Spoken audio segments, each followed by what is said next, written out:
They say betrayal kills slower than a heart attack, but tonight, I learned it can do both at once. My name is Margaret Cole, 66 years old, and I am lying in a Boston hospital bed kept alive by wires, tubes, and machines that hiss like snakes in the night. Just hours ago, my heart stopped 3 separate times inside the ambulance. 3 times. The paramedics dragged me back from the edge while my sons, Daniel and Michael, were less than 30 meters away, raising champagne flutes at a birthday party as if nothing in the world mattered more than sparkling wine and a $1,200 golden dress. The beeping of the monitor is steady but mocking, reminding me that every beat it counts is not a victory of family love, it's a victory of medical machinery. The antiseptic smell is so strong it feels like it's tattooed inside my nose. My lips taste of metal, bitterness, and a kind of grief too heavy to swallow. My hands tremble every time I try to move them. But it's not weakness, it's fury. Fury that surges through my veins hotter than adrenaline, harsher than morphine. The kind of fury that doesn't let you rest. No matter how many times the nurse whispers, "Mrs. Cole, please try to sleep." Sleep? How could I possibly sleep when my sons chose party appetizers over my life? When the daughters-in-law I sacrificed everything to tolerate, Vanessa with her sharp tongue and Claire with her fake sympathy, managed to erase me from my own children's hearts? I stare at the ceiling tiles above me, blank squares that feel more loyal than the blood running in my children's veins. And as I lie there, a slideshow begins in my head. Every sacrifice, every moment I bent myself in half so Daniel and Michael could stand tall. Cleaning offices at dawn while the world still slept. Balancing trays of greasy diner food at noon with a smile that never quite reached my eyes. Sewing until my fingers bled at night. Whispering to myself, just $1 more for their future. I sold the little greenhouse they grew up in, the one with the creaky porch swing and the garden where they planted marigolds, to help Daniel with his down payment. He promised he'd pay me back in 2 years. It's been 8. Michael begged me for my life savings. $28,000 I had collected penny by penny, dollar by dollar, over decades. His business venture lasted 3 months, and my future security vanished like smoke.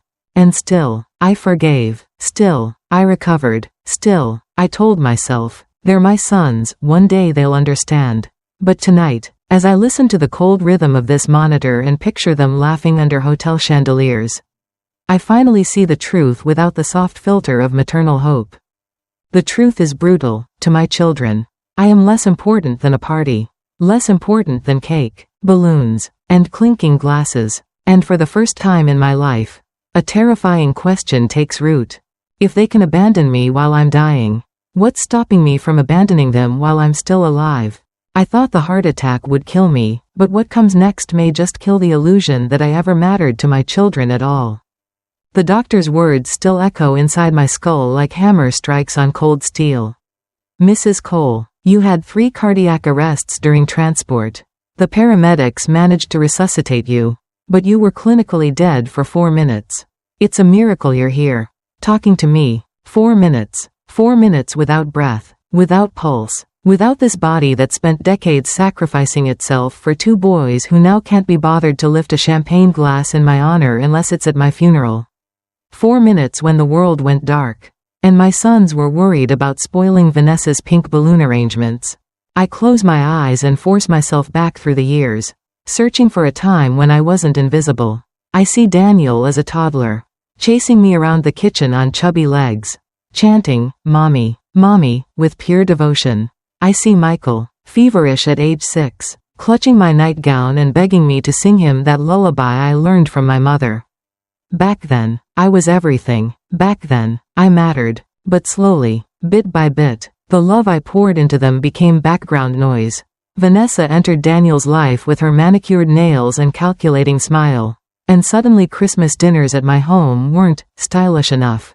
Claire, subtler but no less destructive, dripped condescension like poison, calling my clothes, vintage, and my cooking, too heavy. At first, I laughed it off. They're young, I told myself. They'll learn respect with time. But time didn't teach them respect. Time taught them how easy it was to erase me. I remember one night vividly, Christmas Eve. Years ago, I had roasted a turkey. Set the table with the same plates we'd used since the boys were small.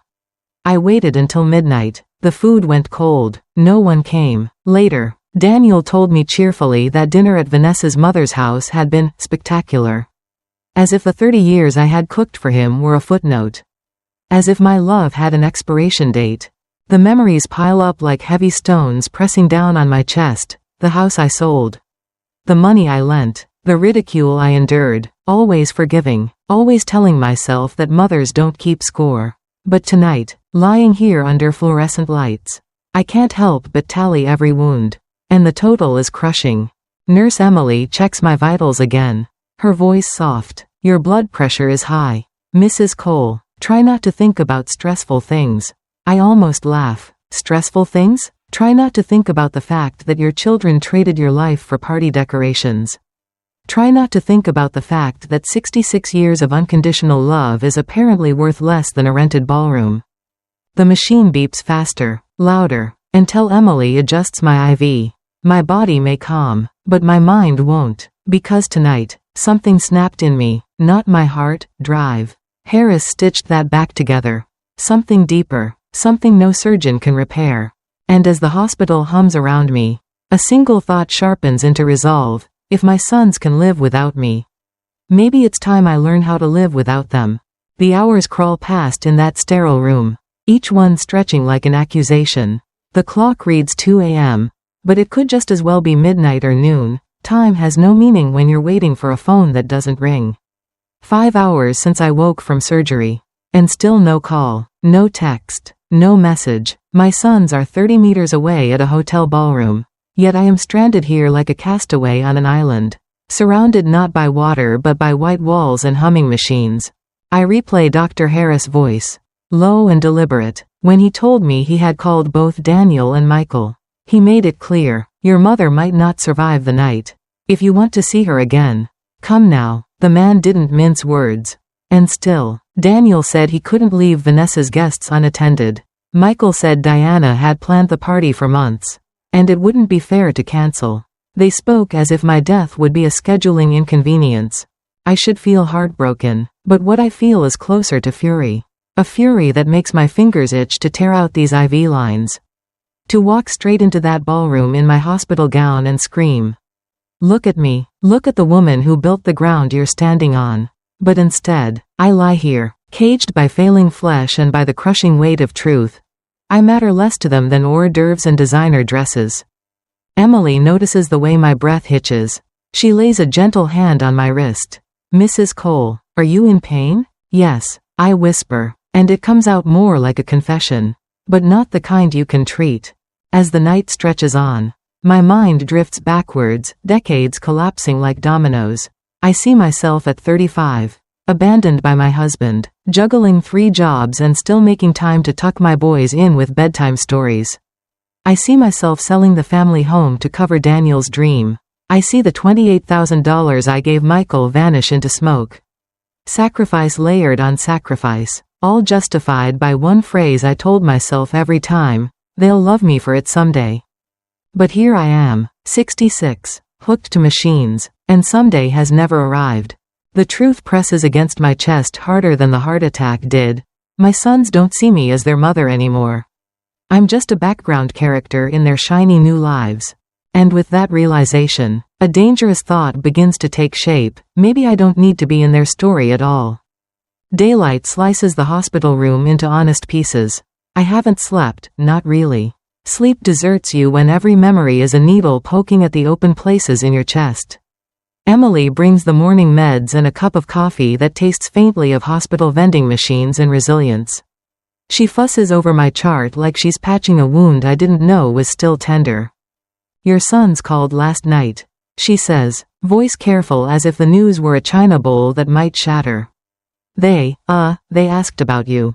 That phrasing, they asked about you, not they came for you, not they waited outside the OR. Just asked. My mouth tightens. And? I say. And they said they'd stop by this afternoon. She says, after lunch. They want to talk about arrangements. Arrangements. The word tastes like insurance forms and polite funerals. For a moment I imagine them standing at my bedside discussing color palettes for a memorial card. I laugh, just a short, incredulous sound. Arrangements? I repeat. For what? The seating at Vanessa's next gathering? Emily doesn't laugh. She looks at me like a person who's seen this movie before. The kind with the predictable plot where mothers forgive and life goes on exactly as before. There is a sound at the doorway, soft footsteps, and then Monica. My neighbor and friend of 40 years. Sliding into the room with a thermos, 2 sandwiches, and eyes that have always known how to read my face without words. Monica is the kind of friend who arrives with practical things, aspirin, a phone charger, and a moral compass. She plants herself in the chair.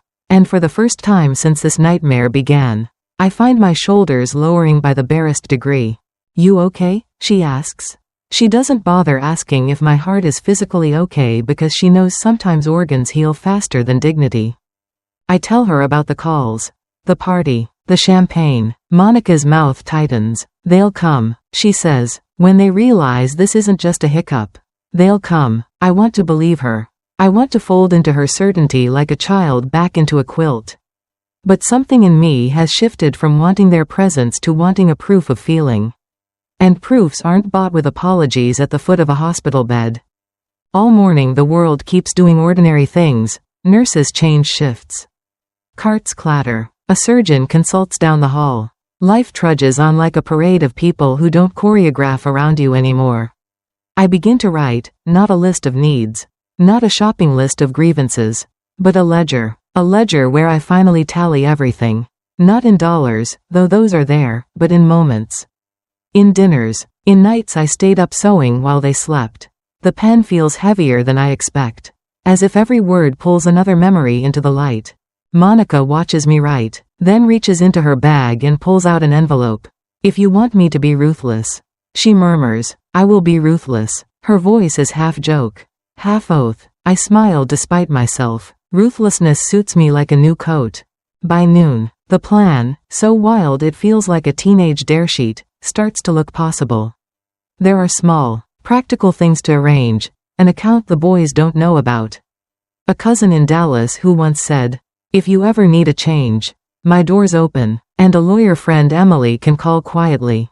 The idea of vanishing, not into death but into a life that might surprise them with its brightness, warms something in me I had nearly forgotten, anticipation. So I begin to write the letter, not a cry for pity, but a map. And by the time Daniel and Michael walk into this room this afternoon, there will be something on my pillow that will change the rest of their lives. The pen scratches against the hospital notepad, and every stroke feels like a release. At first, the words stumble, polite, hesitant, like they're knocking on the wrong door. But soon, they turn sharp, fluid, unstoppable, spilling decades of unpaid debt across the page. Dear Daniel and Michael, I begin, though in truth I want to write to the strangers who used to be my sons. My hand trembles, not from weakness but from anger so old it has calcified into bone. I remind them of the little greenhouse, our greenhouse, that I sold to give Daniel the down payment for his suburban palace. I remind Michael of the $28,000 I scraped together over 10 years. Money that was supposed to guarantee my dignity in old age, evaporated into his business like smoke from a cheap cigar. I recount every Sunday dinner I cooked. Every birthday cake I baked. Every Christmas I spent alone while they dined under chandeliers in someone else's dining room. The words bite harder as I write. You told yourselves I was strong. Strong enough to wait. Strong enough to survive. Strong enough to recover. But the truth is, you mistook my resilience for an endless well of forgiveness. And now the well is dry. I pause. Wipe away a tear before it stains the page. Monica watches quietly from the chair. Her presence like a shield against the silence. You're finally telling them, she says softly. About time. Outside the window, Boston traffic hums, horns and sirens and life rushing past me as if I were already a ghost. For years I imagined my sons reading a letter from me after my funeral, whispering regrets into bouquets of supermarket roses. But not this time. This time, I want them to read it while I'm still breathing, so they know they killed something in me long before my heart gave out. Emily steps in to check my vitals, frowning at the rising line of my blood pressure. You need to stay calm, Mrs. Cole. I smile at her. A smile she doesn't understand. Calm is the last thing I plan to be. For 66 years, calm has been my prison. Rage is my key. By the time I place the pen down, my letter has grown into something more than a goodbye. It's a reckoning, a mirror polished sharp enough to cut. I fold the pages carefully, slip them into the envelope Monica brought, and write their names across the front in my best handwriting, steady, elegant, unforgiving. The room feels lighter, almost buoyant, as if words themselves have peeled the weight off my chest. I lean back, and for the first time since the ambulance ride, I take a deep breath without flinching. And just as I set the envelope on the nightstand, the door creaks open, their voices spilling into the room like strangers stepping into sacred ground. The door opens wider, and in walk my sons, Daniel first, tall and polished in a navy blazer, as if the ballroom applause were still echoing behind him. Michael follows, his tie loosened, his smile tentative, but his eyes dart everywhere except to me. Trailing behind them are their wives, Vanessa in a coral dress that clings like she's auditioning for a magazine spread. Claire in beige silk with her arms crossed as if she were already bored of the visit. "Mom," Daniel says, planting himself in the chair farthest from my bed. "You look better than we expected." His tone is clinical, like a realtor assessing a property that somehow hasn't collapsed yet. "Yes," Vanessa cuts in, her glossy lips curving. "We told everyone you'd be fine. You've always been so strong." Strong, that cursed word again, used as a free pass for their absence.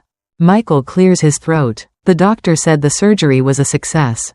We were relieved. Diana's party was, well, it was important. We couldn't just walk out on 50 guests." I study their faces, the expensive haircuts, the smug ease of people who believe their excuses can smooth over anything. My chest tightens, not with pain this time, but with clarity. These are my sons, yet I feel like I'm staring at actors playing roles in a play where the mother exists only to clap from the wings. "You know," I say slowly, "Dr. Harris told you I had 3 cardiac arrests. He told you this could be my last night. And still, you chose canapés and champagne over me." Claire's smile falters. "Margaret, it's not fair to guilt them. What would you have wanted them to do, sit here staring at machines? At least at the party they were useful." Useful. The word hangs in the sterile air like poison gas. My laughter breaks out, sharp and humorless. "Useful," I echo. "So organizing flowers was more useful than holding your mother's hand as she fought to stay alive?" Daniel shifts uncomfortably. "Mom, don't dramatize. You're alive. That's what matters. We can visit you Sundays, after lunch, of course. We'll make it routine." Routine. As if my existence could be scheduled like dry cleaning. Something inside me hardens like poured cement. I glance at the envelope on the nightstand, its white surface glaring back at me like a silent witness. I realize in that moment, they think this is just another episode I'll forgive. But what they don't know is that the letter beside me holds the kind of truth no apology will ever erase. The room grows heavier, though no one seems to notice except me. My sons lean back in their chairs as if they've just finished a board meeting. And now it's time to tick "Visit Mother" off their agenda. Vanessa checks her manicure. Claire scrolls briefly on her phone before catching my glare and slipping it back into her handbag with exaggerated politeness. Michael finally breaks the silence. "Mom, we've been talking. Diana and I think it might be best for you to consider a senior living facility. Somewhere with 24-hour care, nurses on call, activities to keep you busy. It's safer that way." There it is, the exile dressed as concern. Daniel nods eagerly, seizing the idea like it's a lifeline. "Yes, Vanessa and I visited one last week. Very nice, clean, affordable, about $2,000 a month. With your pension and a little from us. It's totally manageable." I let the words settle in the air, tasting them like spoiled milk. Affordable, manageable, safer. They're not planning for my comfort, they're planning for their convenience. Safer for them means never having to leave another party when I collapse. Safer means locking me away where I can't ruin their schedules with inconvenient emergencies. $2,000, I murmur, about the price of Diana's birthday dress. "Isn't it?" Vanessa bristles. "That's not fair. Margaret, we're trying to help you." "Help me," I say, my voice low, almost a growl. You call it help when you abandon me on an operating table so you can toast under chandeliers?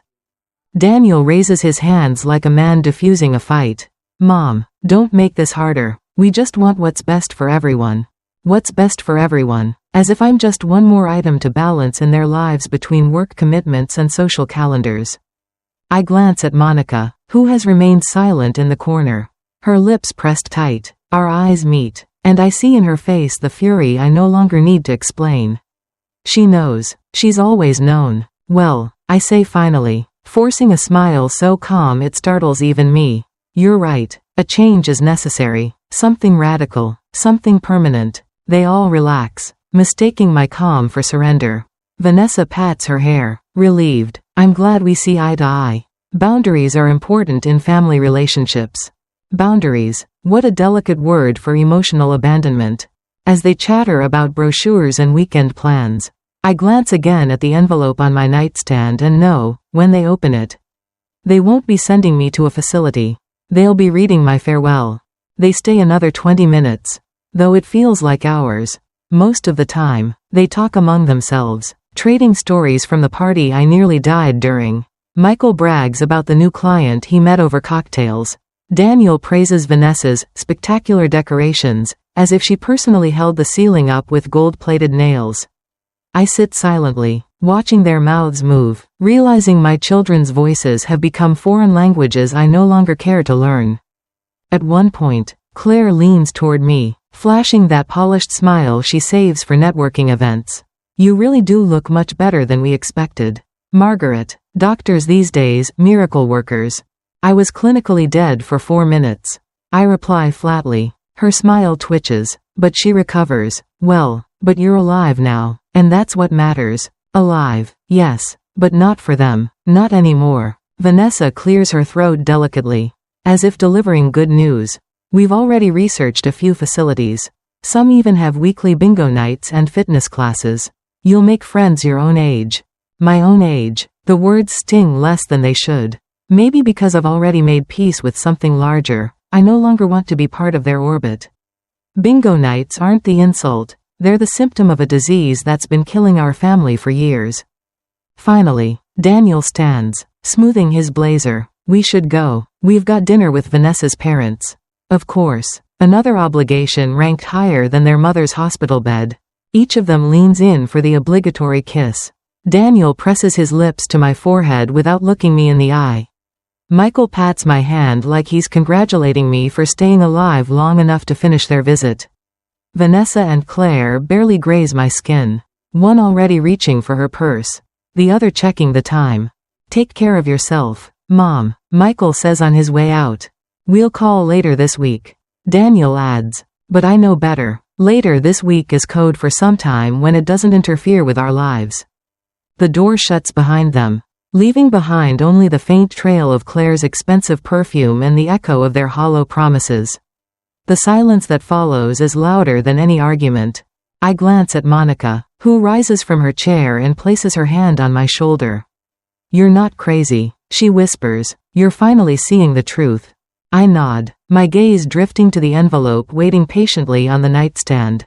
For once, I feel no hesitation, only clarity. Because tomorrow, when that envelope finds its way into their hands, it won't just deliver words, it will deliver the end of me as the mother they thought they could neglect forever. Night folds itself over the hospital, wrapping every corridor in shadows and half-heard whispers. The air smells faintly of bleach and burnt coffee. The perfume of exhaustion. Nurses trade shifts, shoes squeaking on linoleum, while machines hum like tired guardians. I sit propped against thin pillows, staring at the envelope beside me. Its edges glow pale in the moonlight streaming through the blinds, as if the paper itself knows the weight it carries. I imagine Daniel's face when he sees his name written in my script, so careful, so deliberate. Will he laugh it off at first, dismissing it as another dramatic note from his mother? Or will he finally feel the earthquake I've felt for years, the tectonic shift of loyalty breaking apart? Monica returns with fresh coffee in a chipped thermos. She hands it to me wordlessly, her eyes red from lack of sleep but sharper than ever. You've made up your mind, haven't you? She asks. Yes, I whisper. For the first time in my life. I'm not hesitating. We sit together in silence, sipping bitter coffee that tastes better than all the champagne my sons poured last night. The bitterness feels honest. It feels earned. At 3 a.m., when the halls grow still, I ask Emily for paper again. She hesitates, then nods, slipping me a fresh pad. My hands ache, but I write more, this time not a letter to my sons, but to myself. A declaration. You are no longer the woman who waits by the phone. You are no longer the mother who sells her house, her time, her health, only to be repaid in neglect. You are Margaret Cole, and you are done. The act of writing steadies me. Each word drives a stake into the coffin of the old life I'm leaving behind. By dawn, pale light creeps across the window pane, dusting the room in silver. The city stirs outside, car horns, a bus rumbling, life rolling forward without apology. I feel the same way, forward, unapologetic. Monica squeezes my hand. When the time comes, I'll be here, she says, and for the first time in decades, I believe someone. I lean back, close my eyes, and let a strange calm wash over me, not the calm of surrender, but the calm of a storm that knows it's about to break free. Because today is no longer about surviving my children's neglect, it's about planning my escape, and ensuring they never see it coming. Morning arrives with a cruel kind of brightness, the kind that insists on revealing every crack in the world. The nurse wheels in a tray with scrambled eggs, soggy toast, and orange juice in a plastic cup. I stare at it, amused. So this is the grand feast for the woman who gave up Christmas dinners, Sunday roasts, and birthday cakes just to keep her family fed. I push the tray aside. Today I have no appetite for crumbs, literal or metaphorical. Emily adjusts my IV, careful not to meet my eyes. She's learned I don't need small talk anymore. What I need is space. Space to think. Space to plan. By mid-morning, Monica returns, her hair windblown from the Boston cold, carrying a folder tucked under her arm. Legal documents, she announces with a tone that's half defiance, half victory. A friend of my sister's handled them. Power of attorney, notarized statements, you'll be untouchable if they try to declare you incompetent. I laugh, a sharp bark that startles even me. Oh, they'd love that, wouldn't they? To paint me as senile so they could sign me into a facility without lifting a manicured finger. We spread the papers across my lap like a war map. Each signature I place feels like I'm detonating another bridge back to them. By the time I finish, the future looks less like a fog and more like a horizon. Dallas, I murmur, savoring the word. My cousin Aurora's name has been echoing in my mind for days now. She once told me, if you ever need to start over, come here. Texas has room for women who refuse to be forgotten. I used to laugh at the idea. Now it feels like prophecy. Monica grins. So, you'll vanish. Let them choke on their guilt while you're sipping coffee under a Texas sky. The image makes me chuckle. Me, 66, disappearing like a runaway teenager. But perhaps that's the sweetest irony. They've treated me like a child, incapable of managing herself. What better revenge than to slip through their fingers without a trace? I glance at the envelope again. Its presence hums louder than any machine in the room. That letter is the scalpel. And I'm ready to make the cut. Because when Daniel and Michael read those pages, they won't just lose their mother, they'll lose the illusion she was ever theirs to take for granted. By noon, the hospital hums with activity, doctors making rounds, carts rattling down the hall. The faint echo of a television left on in another room. But inside my 4 sterile walls, a different energy builds, not the helplessness of yesterday, but the quiet rhythm of rebellion. I sit straighter than I have in days, my hospital gown gaping at the collar. Dignity stitched together not by fabric but by resolve. The envelope rests on the tray table in front of me, its neat script glaring up at me like truth carved in stone. Daniel and Michael, 2 names that once defined my purpose. Now they define my undoing. Monica flips through her phone, jotting down bus times and rental options in Dallas. You've got choices, she says. There's a bus tonight at 10. Arrives tomorrow morning. Or there's one Thursday. Gives you time to gather strength.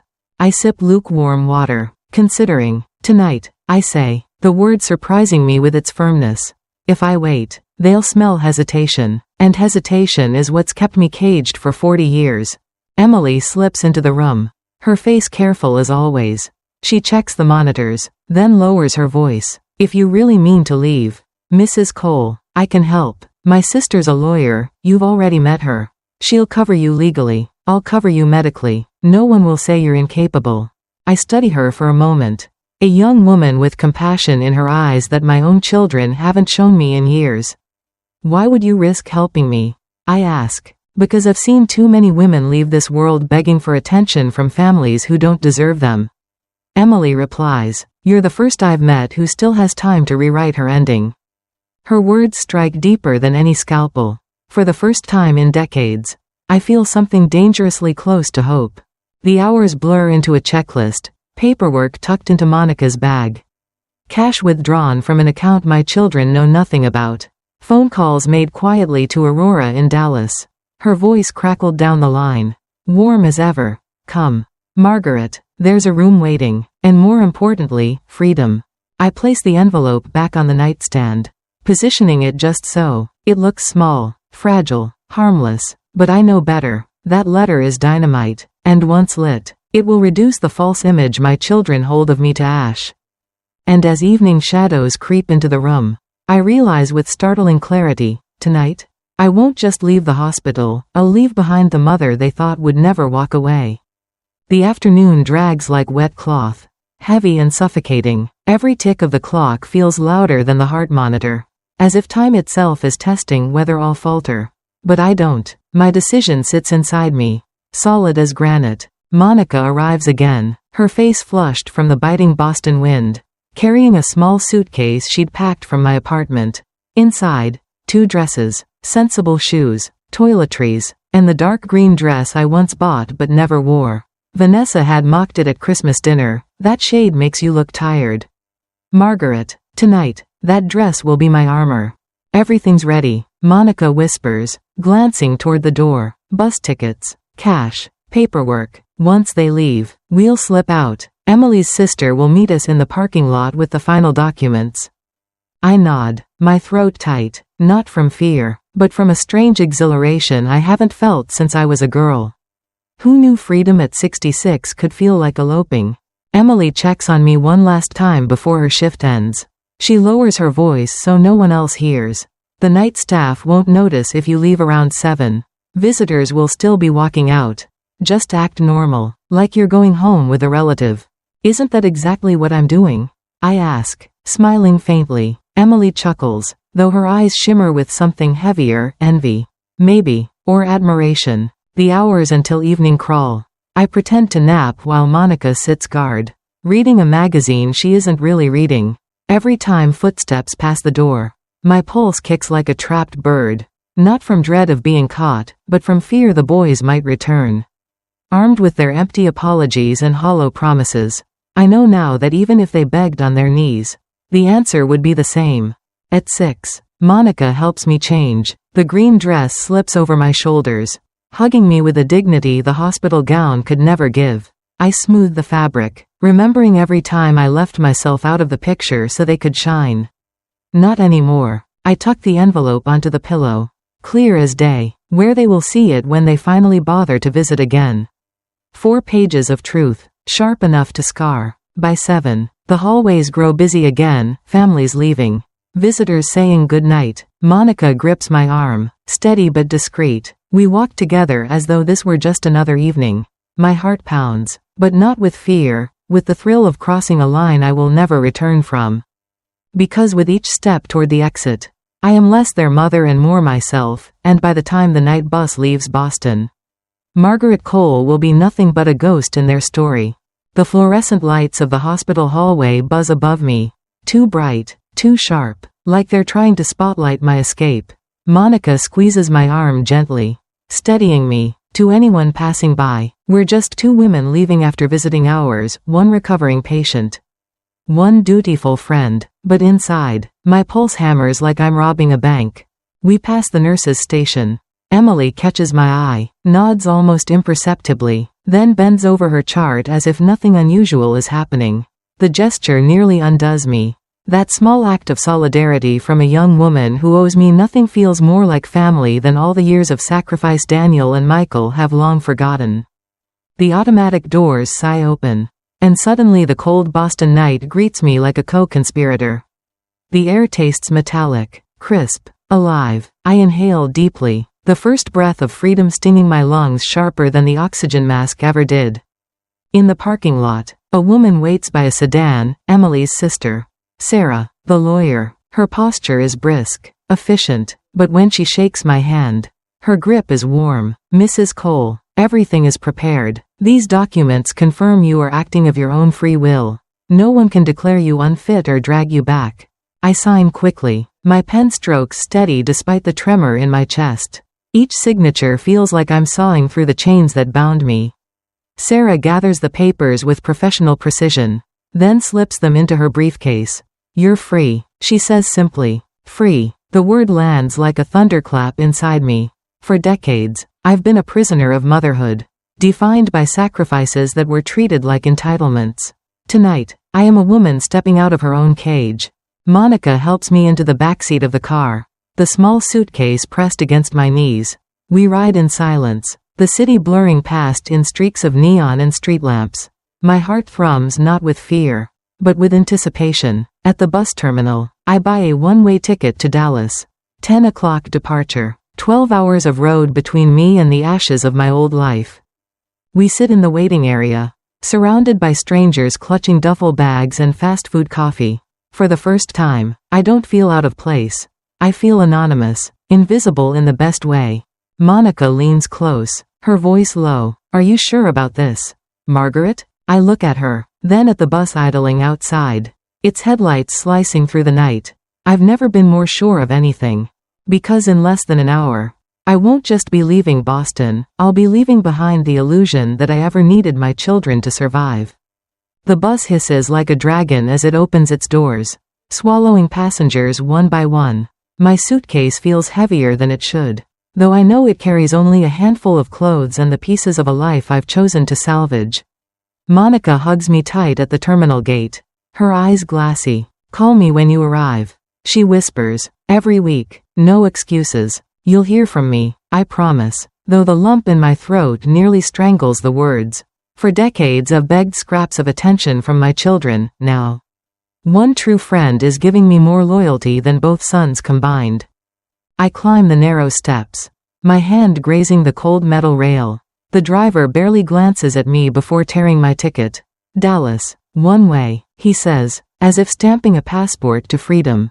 Inside, the bus smells of diesel, coffee, and strangers' lives packed in carry-ons. I settle into a window seat, clutching my bag like a lifeline. Outside, Monica stands beneath the terminal lights, a small figure waving until the bus pulls away. My chest aches, not from the surgery scar, but from the strange cocktail of grief and exhilaration that floods me. Boston recedes in the rearview, streetlights thinning, skyscrapers shrinking into silhouettes. I press my forehead to the cool glass, watching the city dissolve into darkness. The farther we drive, the lighter I feel, as if each mile peels away another layer of resentment, another scar of sacrifice. At midnight, most passengers doze, their heads bobbing, mouths open. I remain awake, my thoughts louder than the rumble of the engine. I picture Daniel checking his phone, finding my empty hospital bed. I imagine Michael pacing, wondering how their mother slipped away. And then I imagine the moment they tear open that envelope. 4 pages of truth, decades of sacrifices tallied like debts they never paid. For the first time, I don't feel guilty, not even a flicker. Let them taste the bitterness I've swallowed for years. Let them know what it feels like to be abandoned. Somewhere along the highway, under a stretch of stars unpolluted by city lights, I close my eyes, not to sleep, but to dream, not of the past, but of Dallas, of Aurora's open arms, of mornings where my worth isn't measured by how useful I am to someone else's schedule. Because by the time the sun rises over Texas, I won't be the forgotten mother of Daniel and Michael, I'll be Margaret Cole. Reborn. The bus rolls into Dallas under a sun so bright it feels almost theatrical. As if even the weather is applauding my rebellion. After 12 hours of rumbling highways, sticky vinyl seats, and strangers snoring in the dark.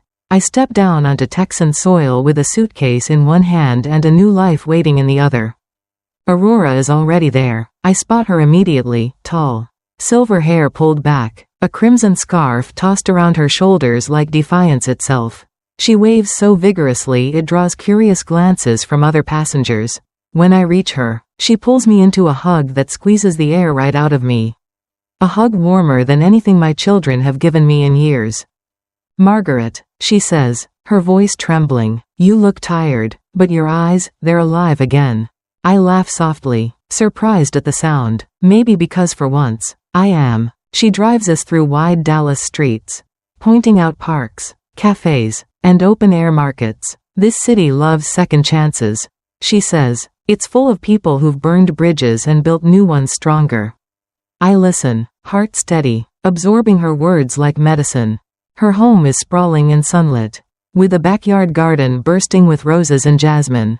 The air smells sweet, not like antiseptic but like possibility. She shows me to a room with lavender sheets and a window overlooking lemon trees. I set my suitcase down and realize how little I've carried and how much I've left behind. Over lunch, simple roasted chicken and fresh bread, Aurora studies me carefully. "Do you regret it?" she asks. I sip my coffee, shaking my head. "No, I regret waiting this long." She smiles knowingly. "Then you'll fit right in here. Dallas doesn't care about age, it cares about spirit. And yours is still sharp." That night, as cicadas sing outside, I lie in bed feeling something I haven't in decades: peace. Not the shallow calm of surrender, but the deep, bone-settling peace of a woman who chose herself. My phone vibrates on the nightstand. Dozens of missed calls, unread messages. Isaac's words flash across the screen. "Mom, please, at least tell us you're safe." I don't answer. I switch the phone off, burying it under the pillow like a secret I no longer owe them. Because tomorrow, when they finally read my letter, they'll learn the truth. I didn't die on that hospital bed, I simply chose to start living without them. Back in Boston, the letter waits patiently on the hospital pillow. White envelope against sterile sheets. By the time Daniel and Michael arrive that Sunday afternoon, their mother is long gone, miles away. Breathing Texas air, Monica is the one who greets them. She hands Daniel the letter without ceremony. Her eyes cool. "She asked me to give you this." Mela snorts. Another dramatic gesture. But when Daniel opens it and begins to read, his face drains of color. The words hit him like blows. Each sentence a mirror he cannot escape. "For 66 years, I gave you everything, and when my heart failed, you gave me nothing. You do not love me. You love what I can provide. But I am done providing." The room falls silent. Michael grabs the pages, his hands shaking, scanning faster and faster. Claire hisses, "This can't be serious. She wouldn't abandon her children." "She already has," Monica says simply. Her tone isn't cruel, it's factual. Like a judge delivering a verdict. Daniel sinks into a chair, his jaw clenched. "Where is she?" "I don't know," Monica replies. "And for once it's the truth. She didn't tell me. She didn't want you to find her." Vanessa scoffs, folding her arms. "It's manipulation. She'll come crawling back once she realizes she can't survive alone." But Daniel doesn't look so sure. His hand rubs the back of his neck, sweat glistening despite the cool hospital air. For the first time, he looks small, like the boy who once clung to his mother's skirt. Meanwhile, in Dallas, Margaret sits with Aurora on the porch, sipping coffee that tastes of cinnamon and possibility. The Texas sun warms her skin, and the sound of children laughing down the block reaches her ears. A life she no longer has to beg for is unfolding around her. And for once, she feels part of the world instead of a burden within it. Her phone buzzes on the table. She glances at the screen, 32 missed calls. She turns it face down. The sound of cicadas drowns out the noise. And she leans back, savoring the peace. Because while her sons spiral in guilt and confusion, Margaret has discovered something far more valuable than their belated regret. She has discovered her freedom. Dallas mornings are nothing like Boston's. Here, the air hums with cicadas instead of sirens, and the sky stretches wide enough to make a woman feel small, but not invisible. Margaret wakes to sunlight streaming across lavender sheets. The scent of Aurora's garden drifting through the open window. Roses, jasmine, lemon blossoms, a far cry from the sterile tang of disinfectant that clung to her hospital room. Aurora insists on breakfast outdoors. They sit at a wrought iron table. Coffee steaming in mismatched mugs.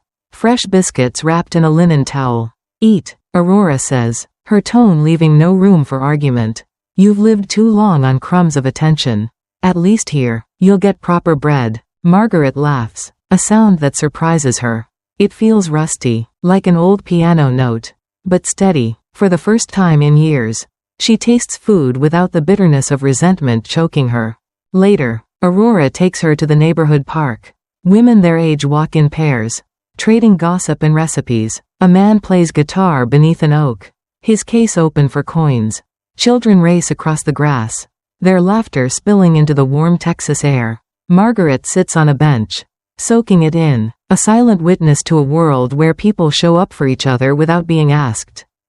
Back in Boston, Daniel paces his immaculate kitchen. The letter spread across the marble island. He reads it again and again, as though repetition will rewrite the words.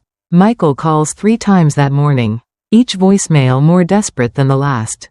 Their wives debate strategy, damage control, explanations, excuses, but the truth is unspinnable.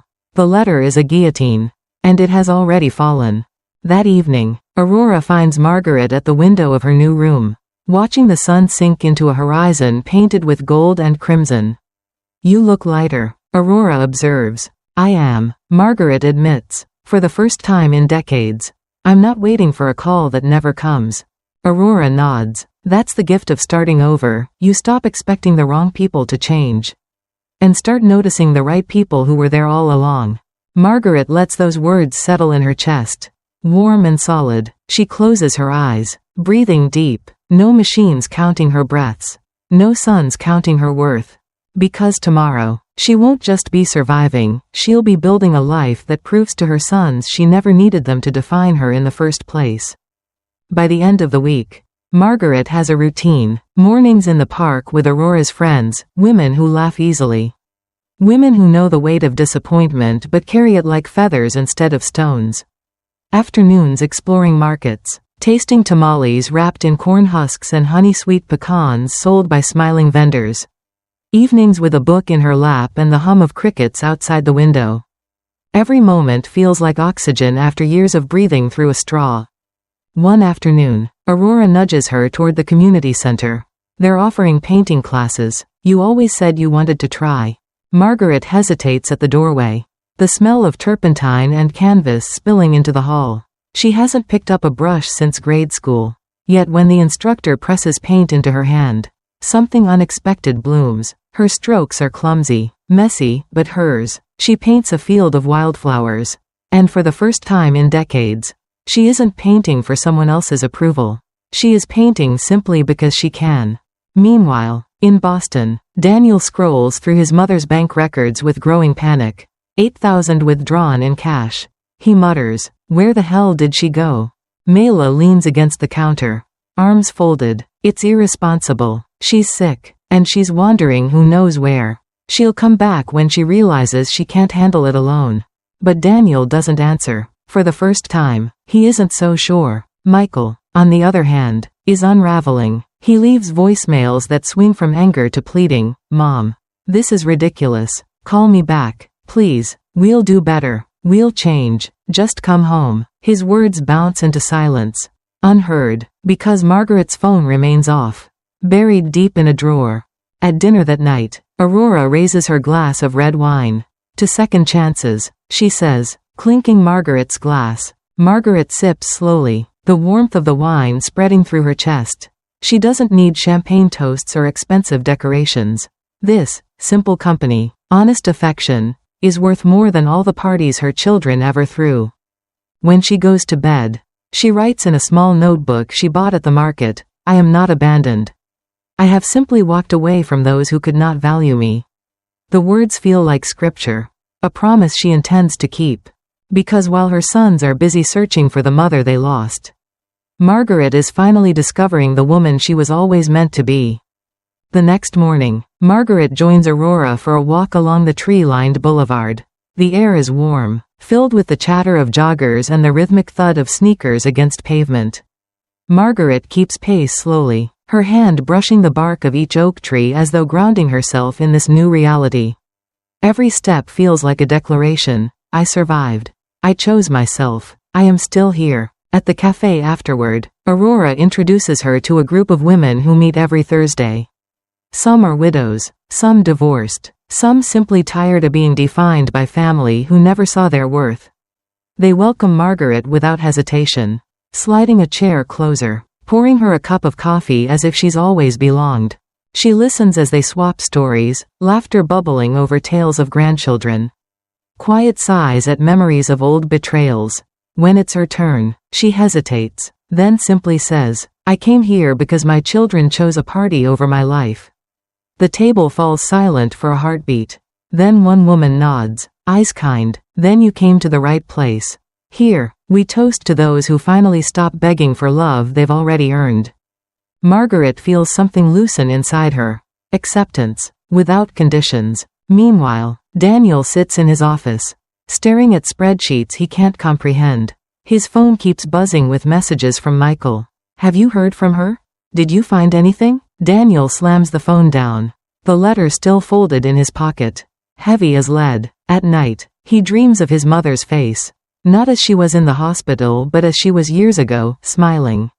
Tired, holding the family together. The contrast gnaws at him until sleep becomes impossible. Michael isn't doing any better. Diana complains that he's distracted, irritable, checking his phone at the dinner table. He snaps at her, then apologizes minutes later, muttering, You don't understand. If she never comes back, it's our fault. But Margaret doesn't know, and if she did, she might not care. Her evenings are filled with paint-stained fingers, with pages in her notebook where she writes down dreams for the future, visiting museums, learning Spanish, maybe even traveling abroad one day. Dreams that have nothing to do with being mom or grandma. Dreams that are simply hers. That night, as she looks at the moon from Aurora's garden, she whispers to herself, I am no longer a shadow. Because tomorrow, she will take the boldest step yet, not just surviving in Dallas, but truly daring to live. By her second week in Dallas, Margaret's calendar is fuller than it has been in years. Aurora insists she sign up for a literature class at the community college. It's never too late to chase old dreams, she says, and before long, Margaret finds herself sitting in a classroom surrounded by students half her age. At first, she feels like an intruder, but when the professor asks for her opinion on a poem, her voice doesn't shake, it rolls steady and sharp, and the room actually listens. She leaves the class smiling, her steps lighter than when she entered. In the afternoons, she helps at a small boutique downtown, folding scarves and chatting with women who appreciate her sense of taste. The paycheck is modest, but the respect is priceless. You have an eye for detail, the owner tells her. Customers trust you. Margaret pockets the compliment as carefully as the cash, both feel earned. Evenings are for painting. Her strokes are bolder now, her canvases splashed with colors that look nothing like hospital grays. She paints gardens, skies, women standing tall against storms. She paints herself. Meanwhile, in Boston, Daniel sits in a living room that suddenly feels cavernous. His children ask, Where's Grandma? And he fumbles an answer that satisfies no one. Michael phones constantly, but the conversations always end in blame. This is on you, Michael spits during one call. She lived closer to you. You should have been there. And you didn't answer the doctor either. Daniel fires back. Don't pretend your hands are clean. Their wives, once smug in their control, now circle anxiously, whispering about appearances. Diana suggests telling neighbors Margaret is visiting relatives. Mela recommends hiring a private investigator. But none of their schemes erase the truth written in Margaret's steady hand. She chose to leave. And she is not coming back. In Dallas, Margaret sits in Aurora's backyard one evening. The cicadas buzzing like an orchestra. The air warm with the scent of jasmine. She tilts her face toward the sky and feels something unfamiliar but undeniable, pride. Pride not in being someone's mother or caretaker, but in being herself, a woman who dared to step out of the cage. She writes in her notebook, I am 66. And I am just beginning. Because tomorrow, Margaret's new beginning will bring her face to face with something she thought she'd lost forever, the possibility of joy. The dance studio smells faintly of polished wood and faint perfume. A world away from antiseptic corridors, Margaret stands near the back, nervous at first, watching pairs of gray-haired women and men sway to the music. Then Harrison steps forward, tall, 70, a widower with kind eyes that seem to notice details others ignore. "Would you give me the honor?" he asks, bowing slightly as though she were royalty instead of a newcomer. Her laugh slips out before she can stop it. "I'm a terrible dancer." "Perfect." Harrison grins. "So am I." They move awkwardly at first, stepping on each other's shoes, laughing more than waltzing. But Margaret realizes something startling. Laughter doesn't hurt. For years, even joy had carried guilt, as though she were stealing moments meant for her children. Now, with Harrison guiding her clumsy steps, she feels light, almost girlish, the kind of carefree she thought had died decades ago. After class, they sit on a bench outside, catching their breath. Harrison tells her about losing his wife, about the loneliness that crept in with the quiet evenings. Margaret listens, nodding, her chest warm not with pity, but recognition. He looks at her, smiling gently. "You don't look like a woman running away. You look like someone finally running towards something." That night, Margaret writes in her notebook, "Perhaps joy was never gone. It was just waiting for me to stop giving it away to people who didn't value it." Meanwhile, Boston is unraveling. Daniel hasn't slept properly in weeks. His temper flares at work. His boss threatens disciplinary action.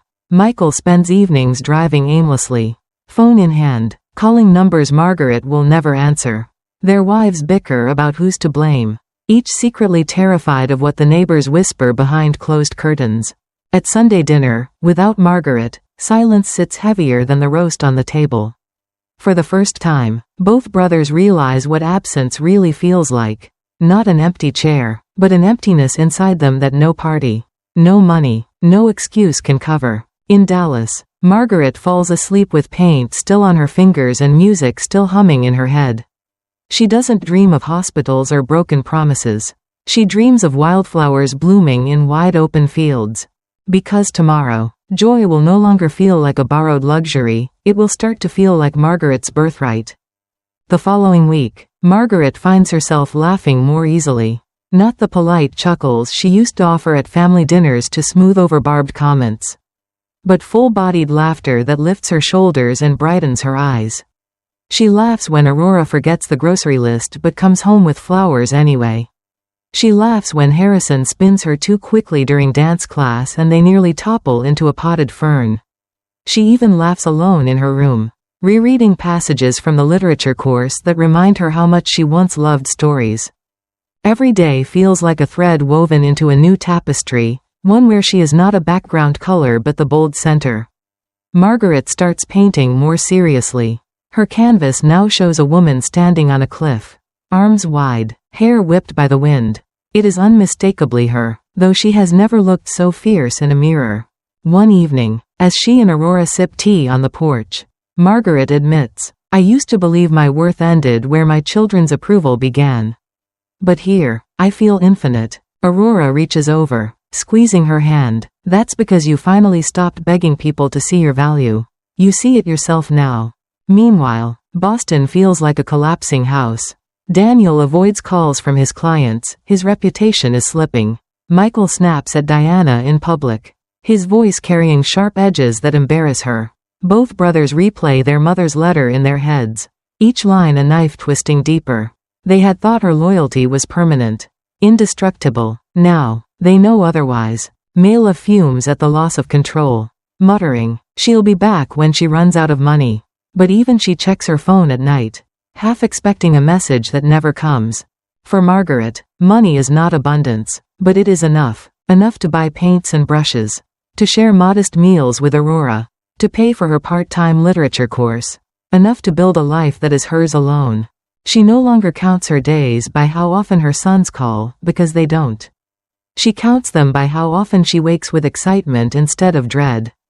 That night, she looks at the finished painting of the woman on the cliff and whispers to herself, "This is me now. Because tomorrow, she will take another step she never dared before, opening her heart. Not to her children, but to the world that finally welcomes her. The community dance hall is glowing with soft yellow light. Violins humming from a modest speaker. Margaret adjusts the hem of her dress, a simple navy fabric Aurora had pressed earlier, and feels oddly nervous. Harrison approaches, his hand extended. "You look radiant tonight," he says, not in the way of a flirtatious man, but with the sincerity of someone who has truly noticed. Margaret accepts his hand, her palm warm against his. As they step onto the floor, her body remembers the clumsiness of before, but this time she leans into it. Each misstep becomes an excuse to laugh, and every spin leaves her cheeks flushed with more than exertion. For decades, her worth was measured in meals cooked, money sacrificed, patience endured. Tonight, she is simply a woman moving to music, desired for nothing more than her presence. Afterward, they sit outside under strings of fairy lights, sipping lemonade from paper cups. Harrison tells her about the vegetable garden he tends, about the mornings he wakes with no alarm but the rising sun. Life can be simple and still be beautiful, he says. Margaret finds herself leaning in, listening, hungry not for answers but for companionship. Back in Boston, Daniel stands in his kitchen staring at a birthday cake bought hastily from the supermarket. It's for his daughter, but the celebration feels hollow. Margaret's absence is a shadow at the table, her laughter remembered only in fragments. Michael arrives late, his eyes red, his voice flat. "She's really gone," he says finally, dropping into a chair. Neither brother argues. For once, there is nothing left to say. Meanwhile, Margaret returns home with Aurora after the dance, her heart still humming with music. In her room, she opens her notebook and writes, "Perhaps love does not vanish with age. Perhaps it only waits until we are brave enough to claim it again." She closes the book, a smile tugging her lips. That night, she dreams not of abandonment but of possibility, a garden shared, a table full of friends, a future where her life is not a burden but a gift. Because tomorrow, Margaret will learn that freedom isn't just surviving without her children, it's daring to imagine happiness she never thought she'd deserve. Margaret wakes to the smell of fresh coffee drifting up from Aurora's kitchen. Sunlight pours across her bed, warming her scarred chest as if to remind her she is still alive, still capable of more than just surviving. She dresses slowly, savoring the ritual, then joins Aurora on the porch where Harrison is already waiting with a basket of peaches from his garden. "Thought you might turn these into one of your famous cobblers," he teases. Margaret blushes, laughing. "You've only had my biscuits. How do you know I can bake a cobbler?" "Because you carry yourself like a woman who can do anything," Harrison replies, eyes steady. The words land deeper than she expects. For decades, compliments were rare and often backhanded. "Your dress is nice. Though a little old-fashioned, your lasagna is good. But heavy." Now, Harrison's simple faith in her feels revolutionary. That afternoon, Margaret bakes the cobbler with Aurora at her side, their laughter filling the kitchen. When the dessert emerges golden and fragrant, Harrison claps like a boy. They eat together on the porch, juice running down their fingers, and Margaret realizes she hasn't felt this kind of easy joy in years. Meanwhile, across the country, Boston feels colder. Daniel flips through old photo albums, each page a reminder of sacrifices he once took for granted. Michael arrives unannounced, shoulders hunched. "She's not coming back," he admits finally, his voice breaking. Diana protests, "She's dramatic. She'll cave," but the brothers no longer believe it. Their mother's silence is louder than any argument. For Margaret, silence is peace. That evening she paints again, this time a table set for three beneath a canopy of lights. Each chair filled. The figures are abstract, but she knows them, herself. Aurora, Harrison, family, chosen not by blood, but by care. She closes her notebook that night with a new sentence, "I am not lost. I am found." Her heart, once weighed down by betrayal, now beats lighter, steadier. The freedom she seized in that hospital corridor is blossoming into something richer, belonging. Because tomorrow, Margaret will realize that choosing herself was never abandonment, it was the first step toward building a family that truly deserves her. Margaret never thought routine could feel like freedom. But in Dallas, it does. Morning walks with Aurora, afternoons at the boutique, evenings filled with paint-stained fingers and soft music. Each day builds like bricks in a house she never knew she wanted. And Harrison is becoming part of that house, slipping into her days so naturally she wonders if he's been waiting in the margins of her story all along. One Saturday, he invites her to his garden. Rows of tomatoes, beans, and sunflowers stretch toward the sky. He hands her a pair of gloves and a trowel. "Help me plant these herbs," he says, smiling. "They'll taste better if you've had a hand in them." Margaret kneels in the soil, surprised at how grounding the earth feels between her fingers. She hasn't gardened since the little house in Boston, the one she sold for Isaac's down payment. For a fleeting second, pain prickles, but then Harrison's voice pulls her back. "You've got a steady hand," he says softly. "I like that about you." They share iced tea under the shade of the sunflowers, silence settling between them comfortably. Not like absence, but like understanding. Margaret thinks, this is what partnership should feel like, not obligation. Not sacrifice, but choice. Back in Boston, Daniel cancels a work trip. He claims exhaustion, but the truth gnaws louder. He is haunted by the image of his mother boarding a bus, leaving him behind. Michael spends evenings scrolling through old voicemails, replaying her voice just to hear the steadiness he once dismissed as nagging. Their wives grow restless, unable to spin this abandonment into anything dignified. For the first time, the family dinners taste bitter. Meanwhile, Margaret paints a new canvas that night, not cliffs or storms, but a garden under twilight.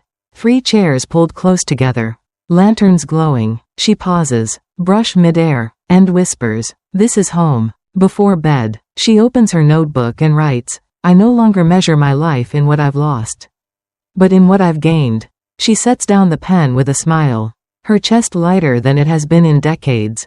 Because tomorrow, Margaret will confront the final truth. She has not just left her children, she has finally chosen herself.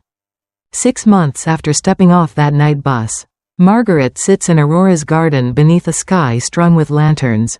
Laughter drifts around her, Aurora fussing over a platter of food, Harrison telling a story that makes even the neighbors pause to listen. The cicadas hum their chorus, steady as a heartbeat. Margaret leans back in her chair, feeling the warm Texas air kiss her skin. For years she had begged her children for moments like this, gatherings, laughter, connection. Yet here, with chosen family, she realizes she no longer has to beg. She simply belongs. Her phone buzzes on the table. Dozens of missed calls. A message from Daniel. "Mom. Please, we've changed. We understand now. Come home." Another from Michael. "We're lost without you." She studies the screen for a long moment, then presses the power button until it goes dark. "Not this time," she murmurs, setting it aside. Freedom is not only about leaving, it's about refusing to return to the chains that once defined you. Harrison catches her eye, lifting his glass of sweet tea. "To new beginnings," he says. Aurora raises hers too. Margaret smiles and clinks their glasses. The sound is soft, but to her, it echoes louder than any champagne toast her sons ever made. Later, in her room, she opens her notebook one final time for the night. She writes, "I was not abandoned. I was set free the moment I chose myself. Love does not end when blood turns cold. It blooms where kindness is planted." She closes the book and feels peace settle in her chest, steady and enduring. For the first time in decades, Margaret does not fall asleep wondering if her children will call. She falls asleep dreaming of tomorrow's garden, tomorrow's dance, tomorrow's story that she will write for herself. Life is not measured by how much you give to those who do not value you.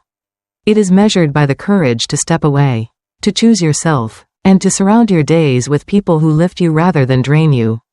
Blood may tie us, but love, true, chosen love, is what makes us family.